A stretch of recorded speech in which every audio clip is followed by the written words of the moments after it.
not an easy out. जिन खौफनाक गोलियों की आवाजों को आपने सुना, वो किसी फिल्म का सीन नहीं बल्कि एक ऑनलाइन गेमिंग टूर्नामेंट की लाइव रिकॉर्डिंग है। ये गेमर अपनी हार बर्दाश्त नहीं कर पाया और इसने उसी वक्त अपने ओपोनेंट को गोली मारकर जान ले ली। आखिर क्या कारण था जो इसने एक ऑनलाइन गेम में हारने पर ऐसे रिएक्ट किया? आज हम देखेंगे एक प्रो गेमर डेविड कात्स का केस। डेविड कात्स का जन्म एक अमीर परिवार में हुआ था। डेविड के पिताजी रिचर्ड नासा में इंजीनियर थे और उसकी मां एलिजाबेथ एफडीए में बड़ी ही अच्छी पोस्ट पर काम करती थी। रिचर्ड का एक बड़ा भाई भी था। 2005 में डेविड के पिता ने उसकी मां पर नाजायज संबंध होने का इल्जाम लगाया और इसी के चलते दोनों ने डिवोर्स ले लिया। डिवोर्स के बाद दोनों माँ बाप में बच्चों की कस्टडी को लेकर अनबन चलने लगी। इन सब का नकारात्मक असर डेविड और उसके भाई दोनों की मानसिक स्थिति पर पड़ने लगा। डेविड उस वक्त सिर्फ 12 साल का था। वो कई दिनों तक स्कूल नहीं जाता और घंटों अपने कमरे में घुसकर वीडियो गेम्स खेलता रहता। कई बार तो वो बिना खाए पिए और बिना नहाए लगातार वीडियो गेम्स खेलता रहता था। एक बार डेविड की माँ उसके सारे वीडियो गेम्स कमरे में रखकर उन्हें ताला लगा देती है, पर डेविड किसी तरह दरवाजे में छेद करके कमरे में घुस जाता है और अपने वीडियो गेम्स निकाल लेता है। डेविड की माँ को उसका ऐसा बिहेवियर देख उसकी चिंता होने लगती है। वो उसे साइकाइट्रिस्ट के पास ले जाती है जो उसे मेडिसिन लिख कर देता है। जब डेविड के पिता को ये पता लगता है, वो इस बात का मुद्दा बना देता है। उनका लॉयर यहाँ तक दावा करता है कि जो दवाइयाँ एलिजाबेथ इस बच्चे को दिलवा रही है, उसका इस्तेमाल पागलों का इलाज करने में किया जाता है। डेविड के पिता कहते हैं कि बच्चे को प्यार से समझाने के बजाय डेविड की माँ उसे बिना वजह साइकाइट्रिस्ट के पास लेकर जा रही है। एक बार जब डेविड ने साइकाइट्रिस्ट के पास जाने से मना कर दिया, तब उसकी माँ ने पुलिस बुलाकर डेविड को हथकड़ियां भी लगवाई थी।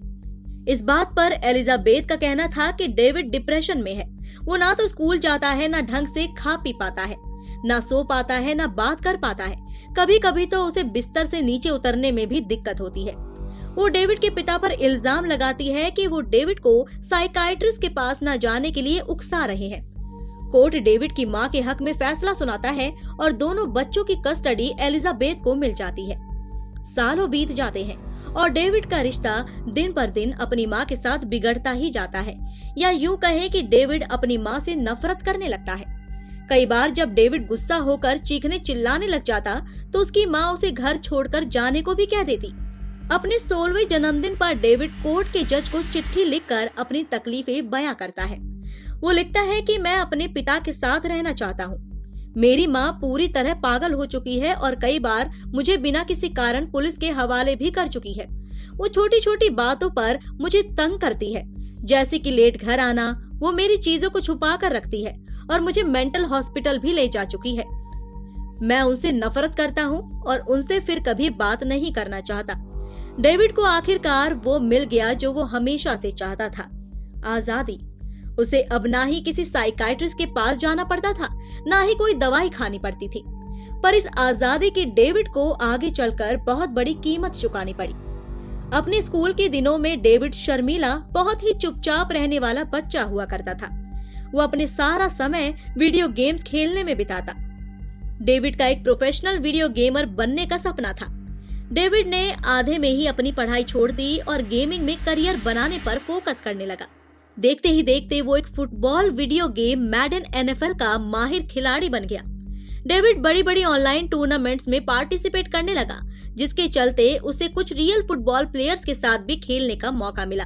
फरवरी 2017 में डेविड ने एक टूर्नामेंट में $10,000 जीते। डेविड के साथी प्लेयर्स के मुताबिक डेविड का पूरा फोकस सिर्फ और सिर्फ अपनी गेम पर ही रहता था। वो कभी किसी से ज्यादा बातचीत नहीं करता था। किसी ने भी कभी नहीं सोचा था कि डेविड ऐसा कुछ कर लेगा। 26 अगस्त 2018 के दिन डेविड फ्लोरिडा में एक रीजनल टूर्नामेंट में हिस्सा लेने के लिए गया हुआ था। इस टूर्नामेंट को देखने करीब 150 लोग आए हुए थे।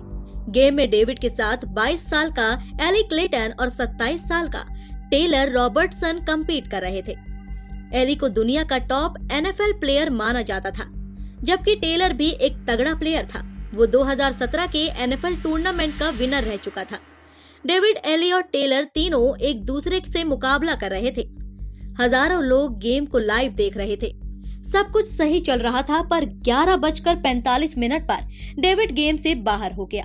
डेविड तुरंत वहां से निकल गया और जब वो लौटा तो उसने पूरे गेमिंग रूम में आकर आतंक मचा दिया।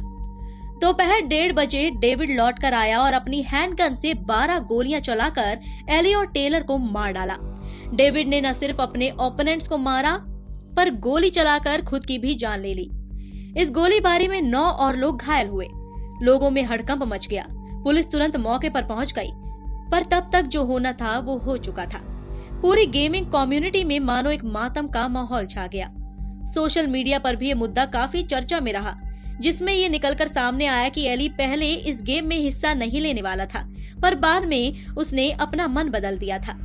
टूर्नामेंट के स्पॉन्सर्स ने मृतकों के परिवारजनों को $1 मिलियन चैरिटी में दिए और आने वाले सभी मैचेस सिक्योरिटी को ध्यान में रखते हुए कैंसिल कर दिए। कई लोगों का मानना था कि डेविड ने मैच हारने पर अपना आपा खो दिया, जबकि कई का ये भी कहना था कि एली उसे गेम में उकसा रहा था। खैर, कारण जो भी हो, इस तरह अपनी नाकामी की सजा किसी और को देना कहां तक जायज है?